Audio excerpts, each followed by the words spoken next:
The plaza at Cajamarca was unusually quiet for a town that should have been celebrating a king. It was the late afternoon of the 16th of November, 1532, and the highland sun was sliding behind the mountains. Atahualpa, the Sapa Inca, the divine son of the sun, master of an empire that ran from southern Colombia to central Chile, was making his entrance.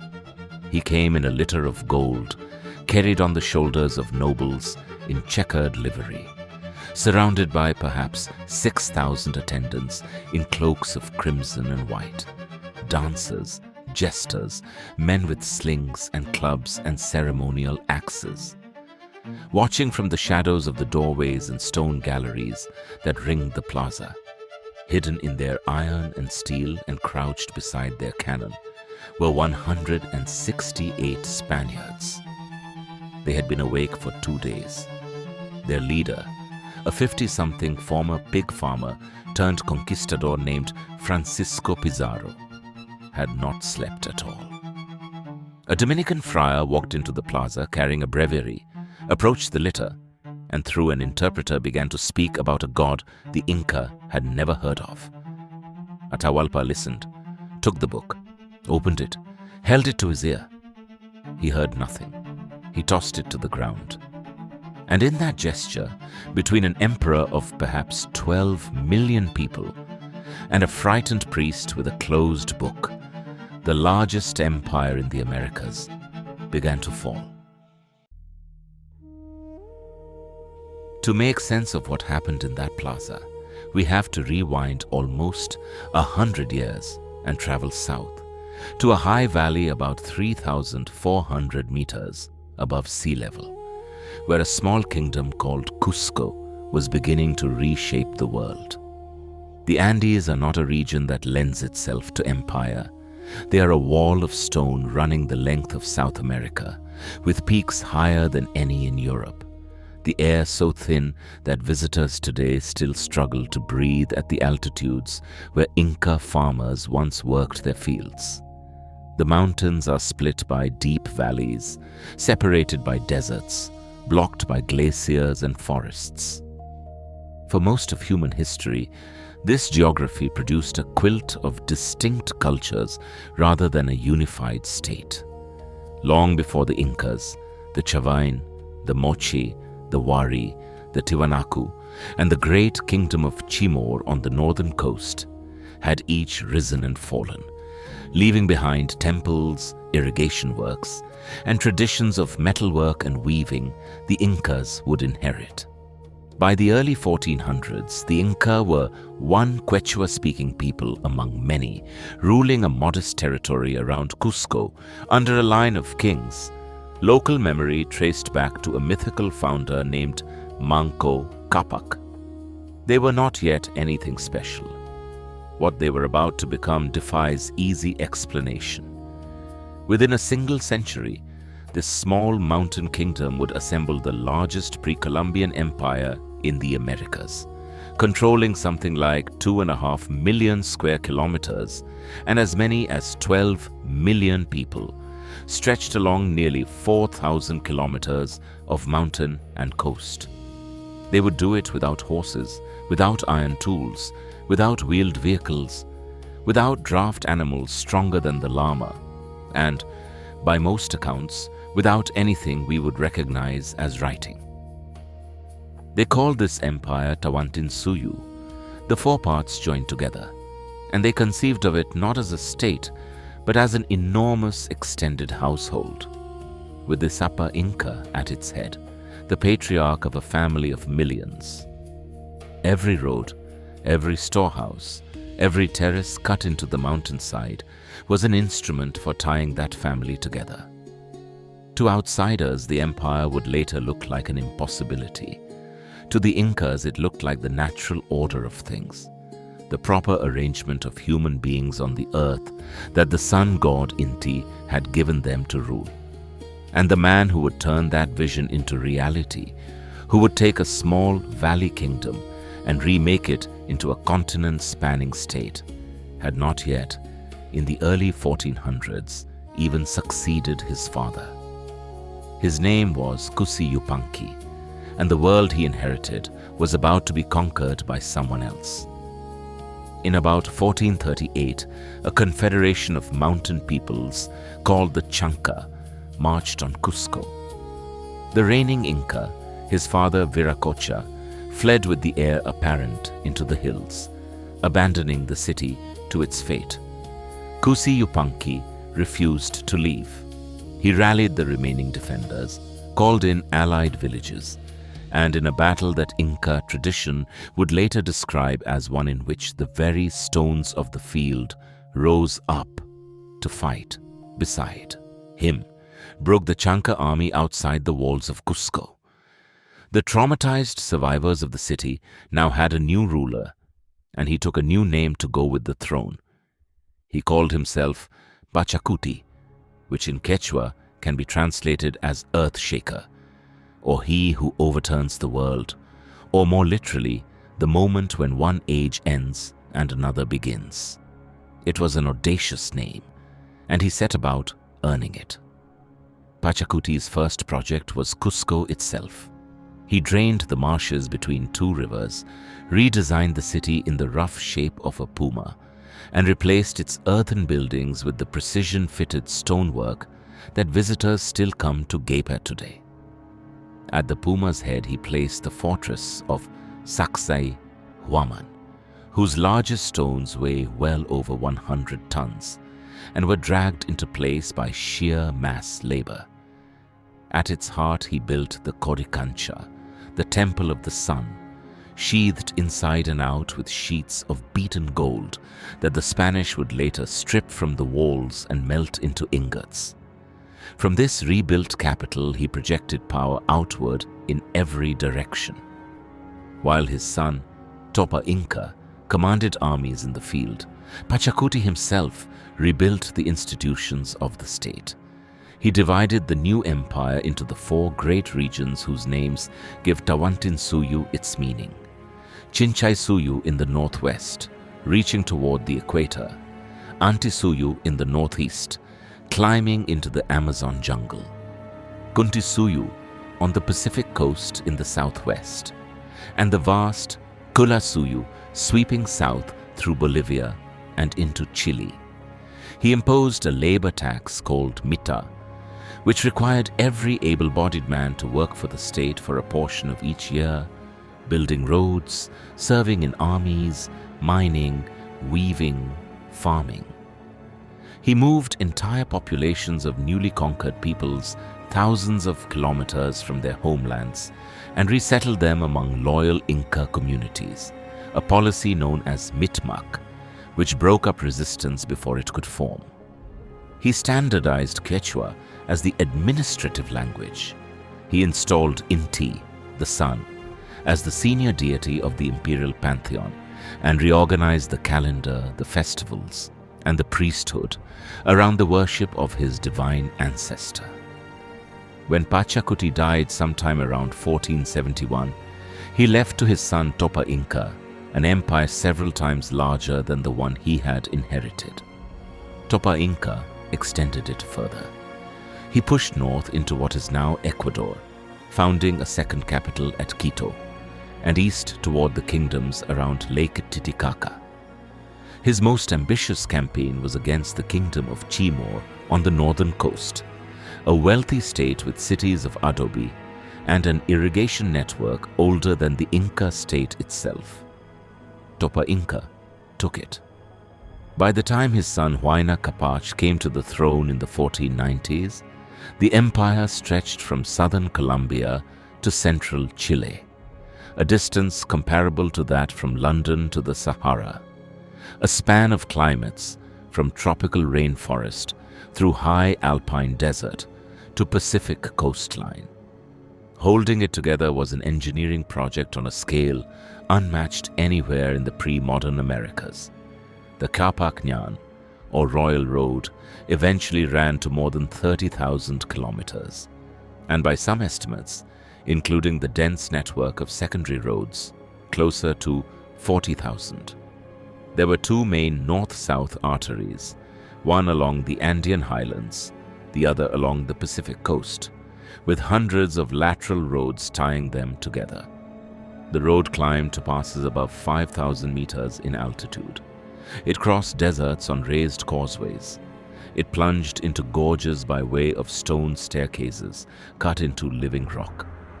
Where rivers blocked the way, the Incas wove suspension bridges out of grass, the most famous of which, the Qhapaq, is still rebuilt every year by the descendants of its original engineers. The roads were not for wheeled traffic, because there was none. They were for the human body. Along their length, every 20 kilometers or so, the state maintained relay stations called tambos, where runners called shaski would race messages from one to the next, carrying news, instructions and small parcels of fresh fish carried in shifts from the coast to the imperial table in the mountains. A shaski relay could move a message from Quito to Cusco, more than 2,000 kilometers, in about a week. The empire ran on the speed of a young man's legs. The roads were also lined with state storehouses, called kolkas, often clustered in the hundreds on hillsides above important towns. Filled with maize, freeze-dried potatoes called chonyo, dried llama meat, woven cloth, and weapons. These stores were the empire's insurance policy against famine, war, and unrest. To make those storehouses possible, the Inca remade their landscape. On almost every steep slope in the heartland of the empire, terraces called undones still striped the mountainsides, often hundreds of levels stacked one above the next, each one a flat field with a stone retaining wall, and a bed of carefully layered gravel and topsoil that warmed in the sun, drained in the rain, and resisted erosion through earthquakes and centuries of neglect.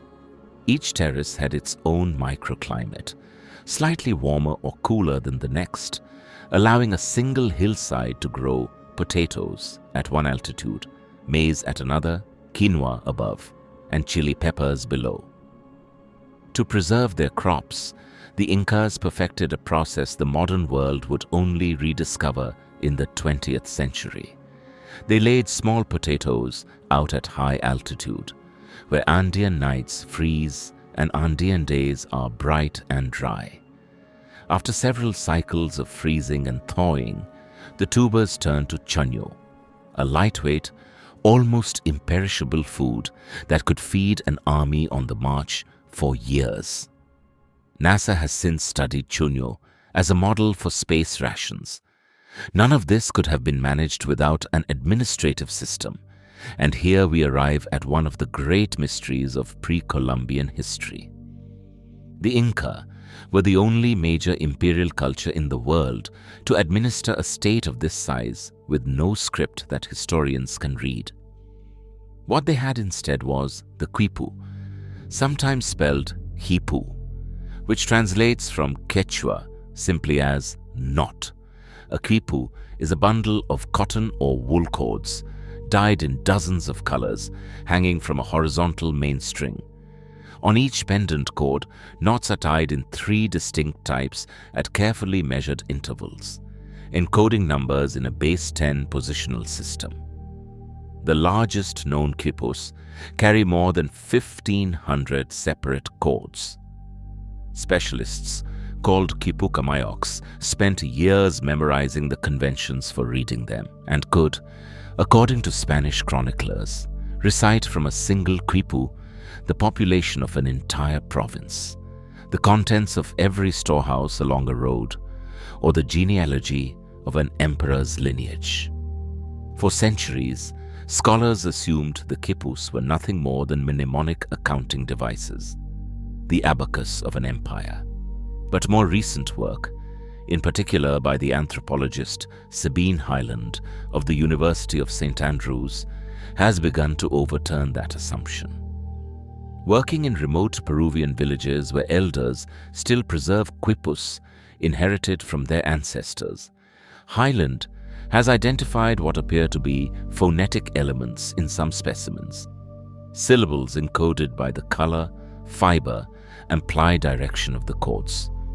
In 2 quipus held in the village of San Juan de Colata, she has found 95 distinct symbols, well within the range of a logosyllabic writing system. The Incas, it now seems, may not have been a people without writing. They may have been a people whose writing we simply have not yet learned to read. To the Incas themselves, the quipus were not the only thing holding the empire together. That role belonged to Inti, the sun, and to his son on earth, the Sapa Inca. Inti was the empire's official deity, the patron of dynasty, agriculture, and conquest, and his greatest festival, Inti Raymi, gathered tens of thousands at the Coricancha each winter solstice for days of feasting, sacrifice, and prayer.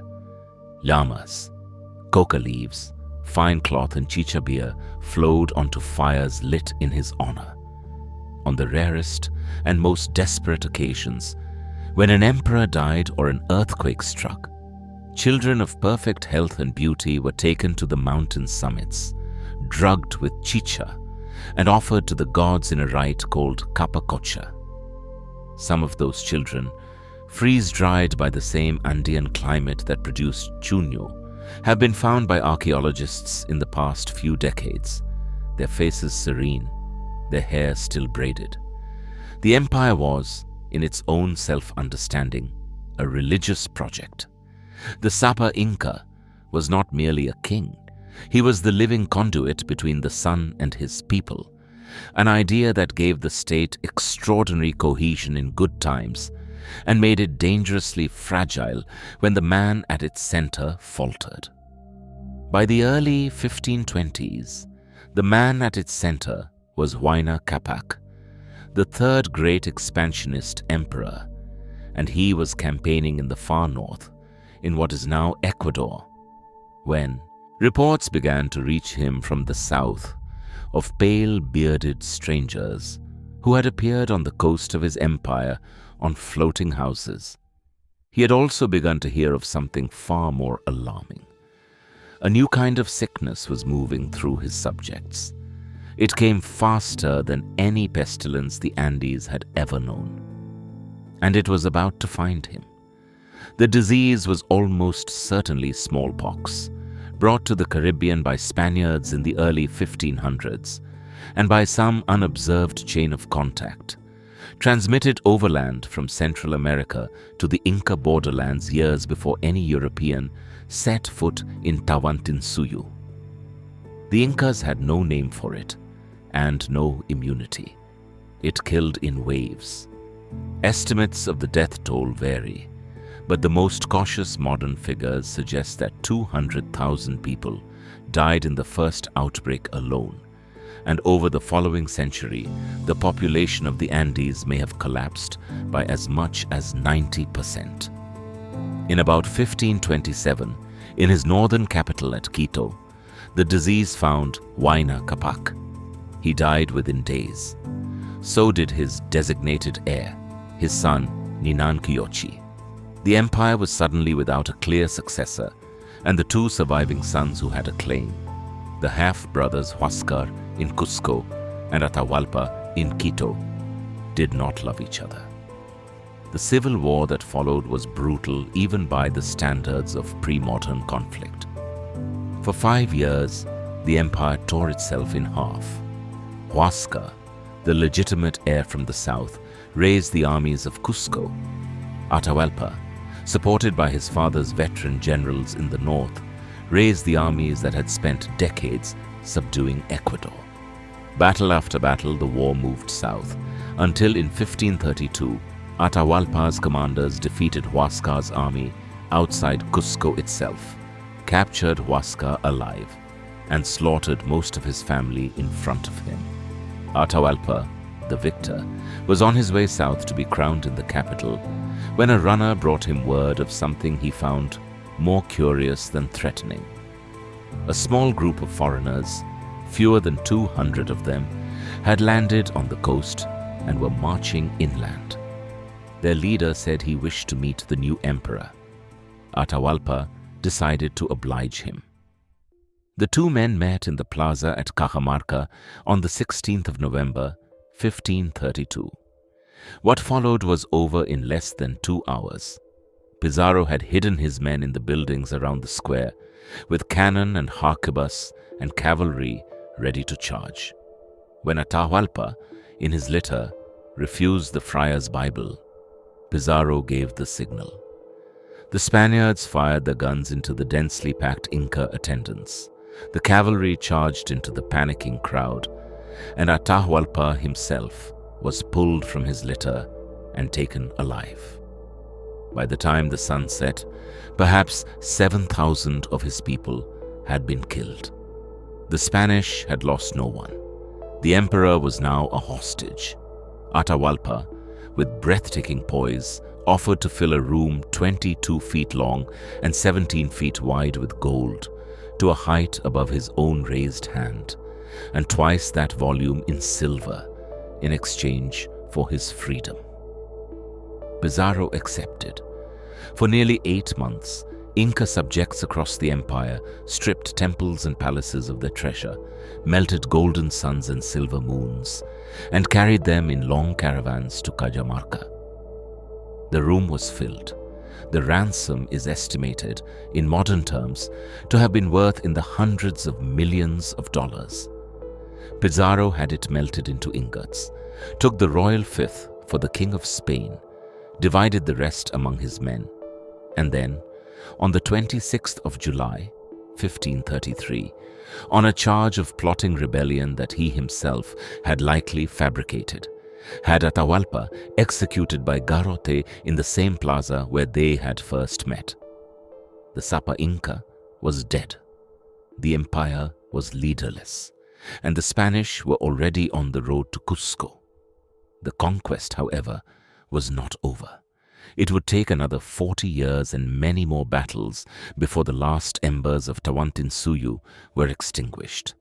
In 1536, a puppet emperor installed by the Spanish, Manco Inca, escaped Cusco at the head of a vast Inca army and laid siege to the city, very nearly recapturing it.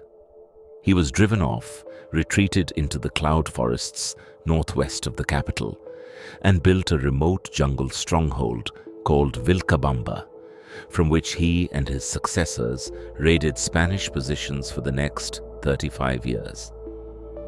It was not until 1572 that a Spanish expedition finally reached Vilcabamba, captured the last Sapa Inca, Tupac Amaru, brought him to Cusco in chains, and beheaded him in the central square in front of weeping crowds. With his death, the line of Sun Kings that had begun with Manco Qhapaq centuries before came to an end. But the empire's afterlife was longer than its existence. The descendants of its subjects still speak Quechua, the official tongue of Tawantinsuyu, in numbers approaching 10 million people across 6 South American countries. The terraces still hold their soil. The roads still climb their passes. The grass bridges, in places, are still rewoven each year. In 1911, a Yale lecturer named Hiram Bingham, hunting for the lost capital of Vilcabamba, was led by a local farmer up a forested ridge above the Urubamba River and stumbled instead onto a city that had been hiding in plain sight for almost 400 years. A high-altitude royal estate built by Pachacuti, abandoned at the conquest and never seen by Spanish eyes. Bingham called it Machu Picchu, after the mountain that loomed beside it, and brought it into the modern imagination. And the empire is still surrendering its secrets. The quipus, long dismissed as glorified abacuses, are now being read in fragments. The freeze-dried potatoes of the Andes are being studied as the prototype for modern space food. The road system is a UNESCO World Heritage Site. The agricultural terraces are being restored by communities looking to feed themselves through climate change. None of this brings Atahualpa back.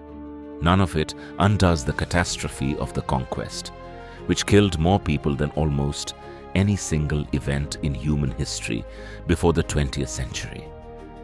But it does change how we understand what was lost. The Incas were not a curiosity, a stage on the way to civilization.